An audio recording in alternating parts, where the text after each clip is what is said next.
Welcome back to WION World is One. Thank you so much for staying with us. My name is Him Korsura, and here's a look at all the top stories that we're tracking for you right now.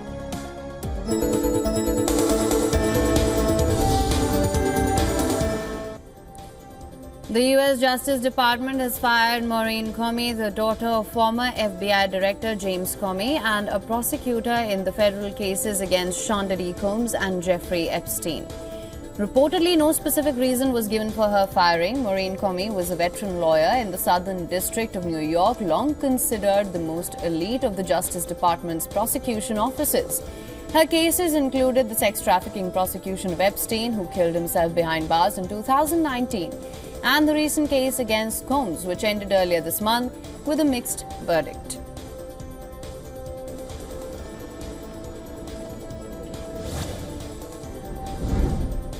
According to a new poll, most voters don't like the way President Trump has dealt with an investigative review of the federal case against notorious pedophile Jeffrey Epstein. According to a university poll, only 17% of voters approve of the way Trump's administration is handling the Epstein files. As per the poll, 36% Republicans, 71% independents, and 83% Democrats have disapproved the way the files have been handled by Trump.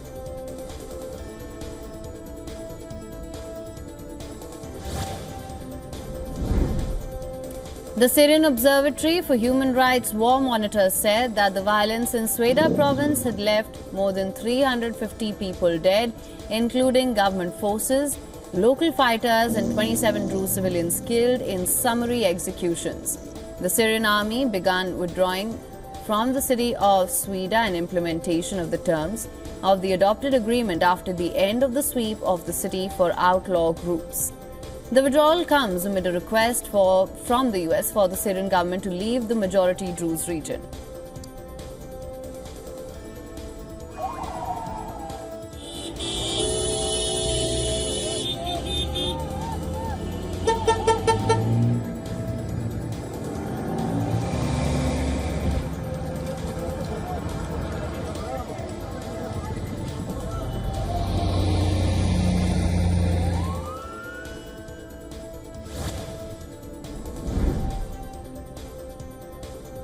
Syria's interim president Al-Sharaa said on Thursday that protecting the Druze citizens and their rights is our priority as Israel vowed to destroy Syrian government forces attacking Druze in southern Syria. In his first televised statement after the powerful Israeli airstrikes on Damascus on Wednesday, Sharaa addressed Druze citizens saying, "We reject any attempt to drag you into the hands of an external party. We are not among those who fear the war. We have spent our lives facing challenges and defending our people, but we have put the interests of Syrians before chaos and destruction." He added that Syrian people are not afraid of war and are ready to fight if their dignity is threatened.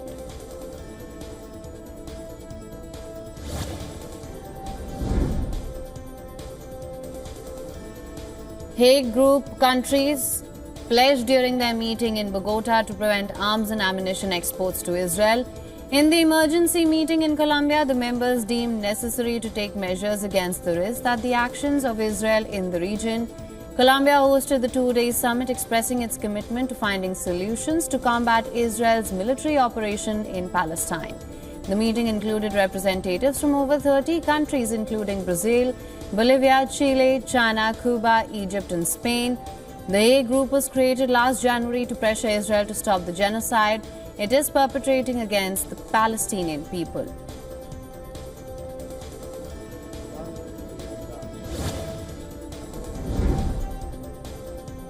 Iran Supreme Leader Ayatollah Ali Khamenei said that the country is ready to respond to any renewed military attack. Khamenei added that Tehran is capable of delivering a bigger blow to adversaries than the one it gave during the 12-day Iran-Israel war.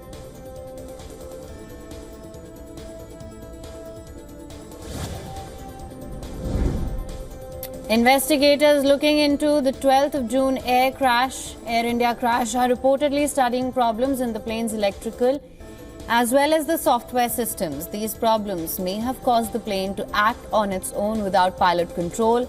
An official quoted in an Indian Express report has detailed the course of the investigation into the fatal air crash on the 12th of June.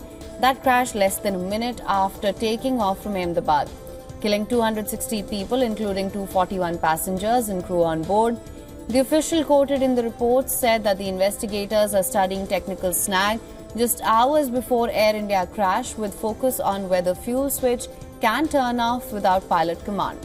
As per the official, issues linked to the technical snag may have caused the plane to take action without the pilot's control, like switching off fuel supply just seconds after takeoff.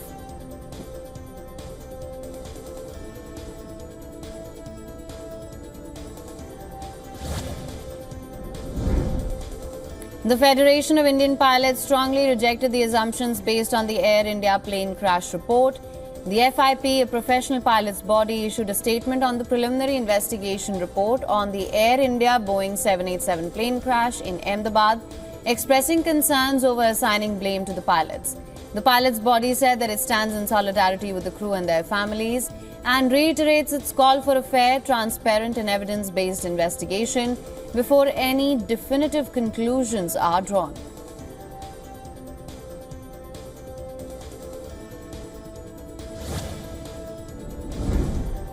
China stepped up its military incursions around Taiwan. Taiwan's Ministry of National Defense detected 58 Chinese aircraft, 9 Chinese naval vessels and 1 official ship around its territorial waters as of 6 a.m. today.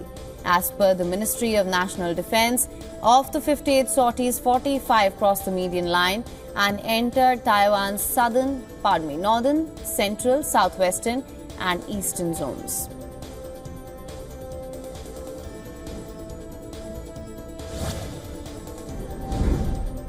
Marine Le Pen, the leader of France's National Rally parliamentary faction, has announced plans to run for a seat in parliament if the snap elections are held. Early elections to the National Assembly or the lower house of parliament will be called if President Emmanuel Macron exercises his constitutional right to dissolve the lower house.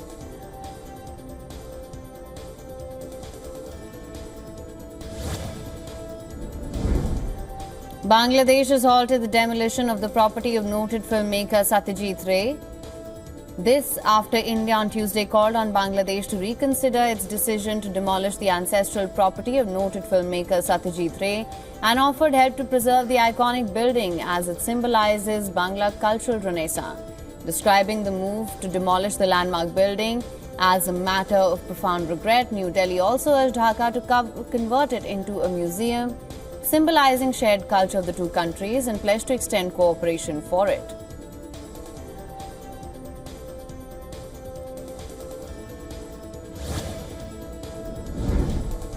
In Bangladesh, the National Citizens Party's countrywide July march escalated into violence in Sheikh Hasina's hometown.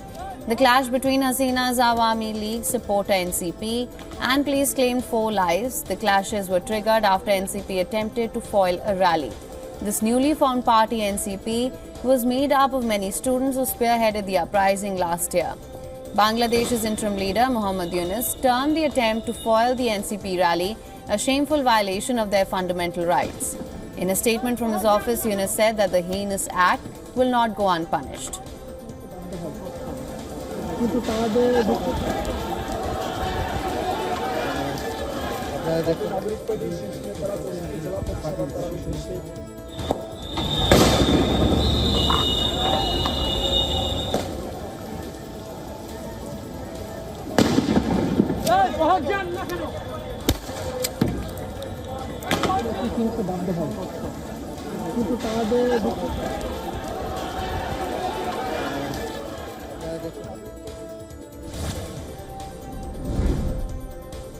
Several thousand people scaled a steep hill in the rural part of Haiti's capital, Port-au-Prince, to honor Erzuli and the Virgin Mary of Mount Carmel.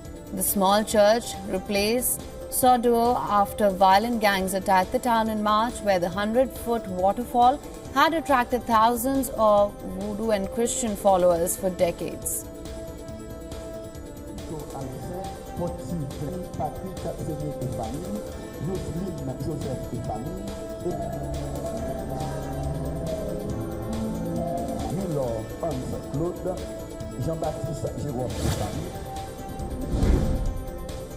Group captain Shubhanshu Shukla shared emotional reunion photos with his family, including his wife and young son, on Instagram after returning to Earth, captioning it "Felt like home." The touching images show him embracing his loved ones, resonating deeply with audiences across the country. This warm reunion comes after Shukla's historic 18-day mission aboard the International Space Station, where he became the first Indian to visit the ISS and conducted over 60 scientific experiments.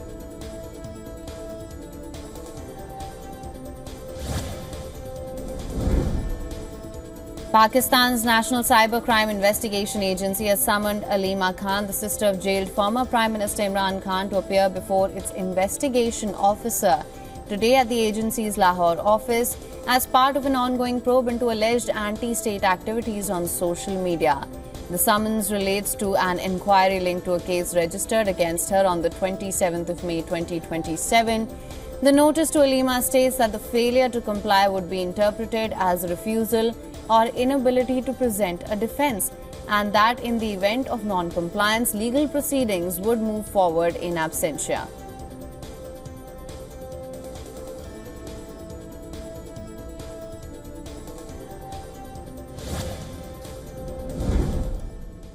A 9-year-old girl studying at Adarsh Vidya Mandir School in the state of Rajasthan died of a heart attack after falling unconscious while opening her tiffin during school recess. She was taken to a hospital where doctors provided primary treatment and referred her to Sikar after her condition briefly improved.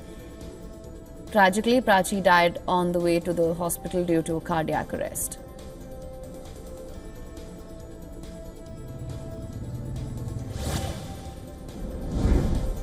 The Amarnath Yatra has been suspended for Thursday from both the Pahalgam and Baltal base camps due to incessant heavy rainfall over the past 2 days.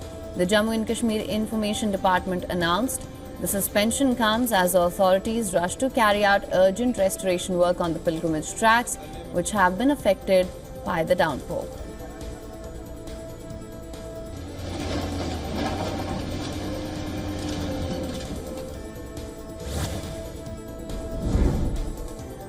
Smoke and flames are burning forested and mountainous areas in Newfoundland and Labrador, an eastern Canadian province on the Atlantic coast. Canadian officials said that at least 7 fires are burning across Newfoundland and Labrador, with an unknown number of cabins destroyed and residents forced to flee.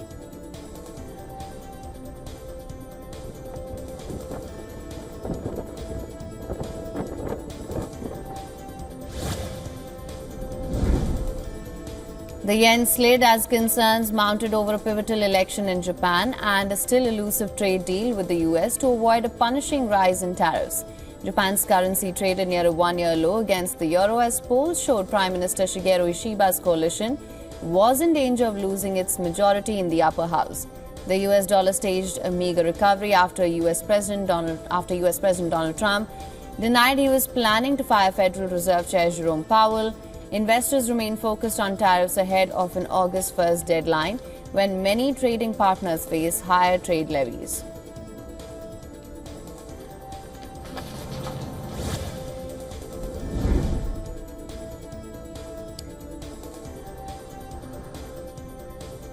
Oil prices rose in early trade, reversing the previous session's losses, and was buoyed by stronger than expected economic data from the world's top oil consumers and signs of easing trade tensions. Brent crude futures rose 0.39% to $68.79 per barrel. US oil traded $66.69. Both benchmarks fell more than 0.2% in the previous session. The US Central Bank's latest snapshot of the economy showed activity picked up in recent weeks. However, the outlook was neutral to slightly pessimistic, as businesses reported that higher import tariffs are putting upward pressure on prices.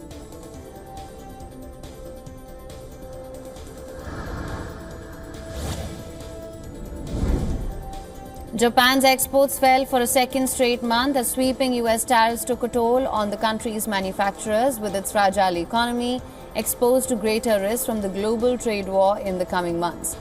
Washington now plans to impose tariffs of 25% on Japanese imports unless a trade deal is struck by the 1st of August. Exports to the United States tumbled 11.4% in June from a year prior, the largest monthly percentage decline since February 2021. It was dragged down by 26.7% plunge in automobiles, a 15.5% fall in auto components, and a 40.9% plunge in pharmaceuticals. But the volume of automobile shipments rose 3.4%, indicating Japanese automakers are cutting prices on exported cars and absorbing tariff costs to stay competitive.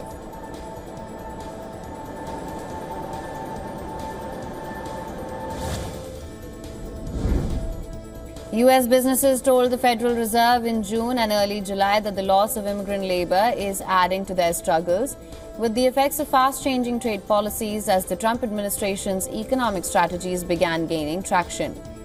The U.S. Central Bank's latest snapshot of the economy showed activity picked up in recent weeks, but the outlook was neutral to slightly pessimistic as businesses reported that higher import tariffs were putting upward pressure on the prices.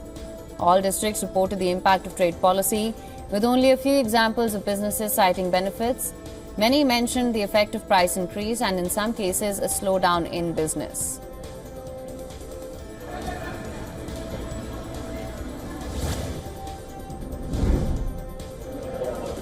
Lamine Yamal has entered an elite list in Barcelona. The 18-year-old will wear the iconic number 10 for the Catalan Giants that was previously worn by legends like Lionel Messi, Ronaldinho and the late Diego Maradona.